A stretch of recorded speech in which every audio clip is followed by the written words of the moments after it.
Love जिहाद का पूरा कॉन्सेप्ट ना सिर्फ मुसलमानों को बदनाम करने की कोशिश है बल्कि औरतों के भी खिलाफ जाता है। लव जिहाद सब बकवास ये लोग करते रहते हैं। साहिल और साक्षी का झगड़ा हुआ और इस झगड़े के दौरान जब साक्षी वहां से जाने लगी तो मोहम्मद साहिल ने अचानक उस पर हमला कर दिया और वो लगातार 10 मिनट तक साक्षी को एक खंजर से गोदता रहा। गाइस, साक्षी दीक्षित मर्डर केस के बारे में तो आपने सुना ही होगा। एक 16 साल की लड़की जिसे 28 मई 2023 को 8:45 पर उसी के एक्स बॉयफ्रेंड साहिल ने मार दिया था। नाउ द थिंग इज, ये मर्डर ओपनली हुआ था दिल्ली की गलियों में, जहां अराउंड 20 से 21 लोग घूम रहे थे। उन सब के सामने इस लड़के ने इस लड़की को 34 बार चाकू से मारा एंड पत्थर से इसकी खोपड़ी फोड़ दी।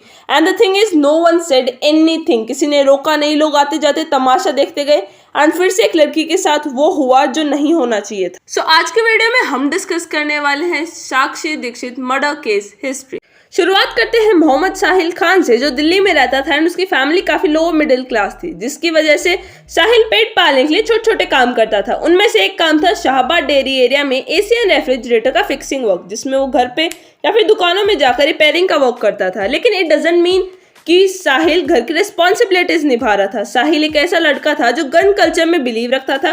बेसिकली ये इंस्पिरेशन उसे सिद्धू मूसेवाला के गानों को सुनकर आती थी एंड अपने इंस्टाग्राम अकाउंट में वो ज्यादातर लड़ाइयाँ या फिर स्मोकिंग जैसी पोस्ट डालता रहता था ना। अपार्ट फ्रॉम दिस, जब जब साहिल होम रिपेयरिंग के लिए जाता था तो यूजुअली साक्षी के लोकेलिटी से ही होके वो गुजरता था एंड इसी की वजह से उनके बीच में पहचान हुई, बातें शुरू हुई एंड इसके बाद वो दोनों रिलेशनशिप में आ गए। नोट करने वाली बात यह है कि साक्षी दीक्षित 16 साल की थी एंड वहीं पर साहिल 20 साल का था। दोनों एक दूसरे के साथ काफी कंफर्टेबल रहने लगे, घूमने फिरने लगे, इंस्टाग्राम पर बातें करने लगे। लेकिन गौर करने वाली बात यह है कि साक्षी के फ्रेंड को इन सब चीजों का पता था, जिसमें से मेन है नीतू एंड आरती, लेकिन इसके पेरेंट्स को इस चीज की भनक तक नहीं थी। नाउ ये दोनों आपस में इतने कंफर्टेबल होने लगे थे कि साक्षी का एक म्यूचुअल ट्रस्ट बनने लग गया था साहिल पे एंड इसी की वजह से उसने अपने पास्ट के बारे में साहिल को बताना शुरू किया, जिसमें से एक राज था उसका एक्स बॉयफ्रेंड यानी प्रवीण, जो जौनपुर एरिया में रहने वाला था।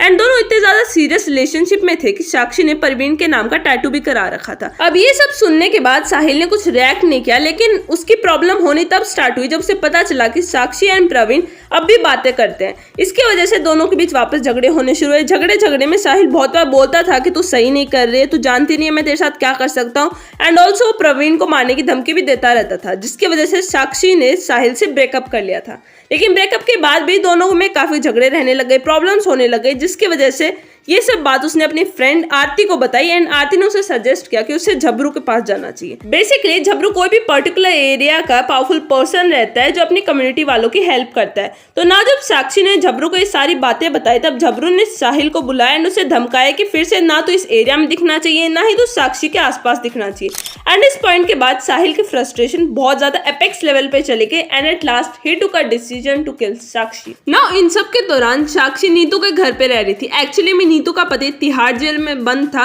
एंड साक्षी ने अपने पेरेंट्स को बता रखा था कि नीतू दीदी काम पर जाती है एंड उनके बच्चों की देखभाल करने के लिए वो उनके घर पर रहती हैं। इसी बीच साहिल ने कुछ किया नहीं, लेकिन वो सारी एक्टिविटीज नोटिस कर रहा था। मर्डर करने के लिए उसने हरिद्वार से चाकू खरीदा एंड मर्डर करने से 15 दिन पहले वो चाकू साथ में लेकर घूमता था। रिपोर्ट्स के अकॉर्डिंग मर्डर से पहले साक्षी एंड साहिल की वीडियो कॉल पर बात हुई थी एंड मर्डर वाले दिन भी दोनों की बात हुई थी, जिसमें साहिल ने एक वॉइस नोट भेजा था, जिसका रिप्लाई करते हुए साक्षी ने कहा था, ज्यादा बदमाशी क्या तू? कहां चली गई तेरी बदमाशी? नाउ एक दिन साक्षी एंड आरती बाहर घूमने के लिए गए थे, तो आरती आगे जाकर नीतू से मिलने गई थी। इसी बीच साक्षी अकेली थी, तो मौका का फायदा उठाकर साहिल भागकर साक्षी के पास आए। दोनों के बीच लड़ाई हुई एंड साक्षी उधर से जब भागने लगी, पीछे से साहिल आया एंड उसे मारने लग गया।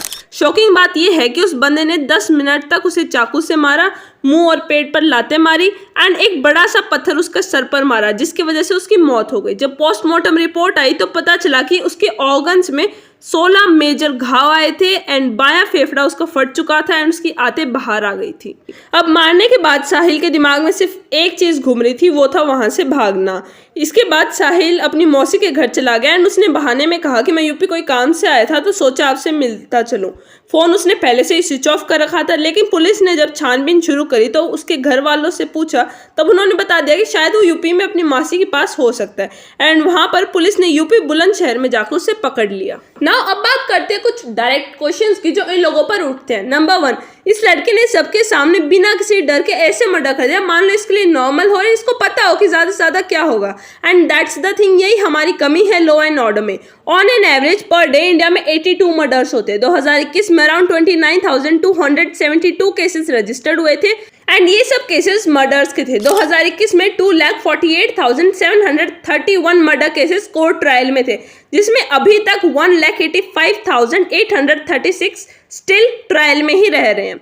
दिल्ली इंडिया की क्राइम कैपिटल बन चुका है। पर 1 लाख पॉपुलेशन में अराउंड 1,859 इंसिडेंसेस मर्डर के ही। नाउ दूसरा क्वेश्चन उठता है उन आते जाते लोगों पर जिन्होंने उस लड़के को रोकने तक की कोशिश नहीं की, ना पुलिस को फोन किया, ना ही कुछ और कदम उठाए। एंड ये वही लोग हैं जो इस चीज के लिए सड़कों पर कैंडल्स लेके निकल जाएंगे। लेकिन ये बात सिर्फ दिल्ली की नहीं है। छत्तीसगढ़ में 47 ईयर्स के एक आदमी ने 16 साल की लड़की को शादी के लिए प्रपोज किया, लेकिन जब उस लड़की ने शादी के लिए मना कर दिया तो उस आदमी ने उसको ओपनली मार्केट में जाकर अब्यूज किया और उसके बाल खींचे। लोगों में कैसी मेंटालिटी बन चुकी है कि जब तक खुद के घर में कुछ होगा नहीं, उनको फर्क ही नहीं पड़ेगा। शाहबाद डेयरी इलाका, जहां साक्षी की बेरहमी से मौत हुई थी, वही इलाका सुप्रीम कोर्ट से 28 किलोमीटर दूर है एंड संसद भवन से 32 किलोमीटर दूर है। लेकिन ये 28 किलोमीटर का रास्ता पूरे करते करते पता नहीं साक्षी के माँ बाप को कितने सालों एक जस्टिस का वेट करना पड़ेगा। या so that's for today's video. आप अपने व्यूज इस कमेंट सेक्शन में ज़रूर लिखना। Thanks for watching.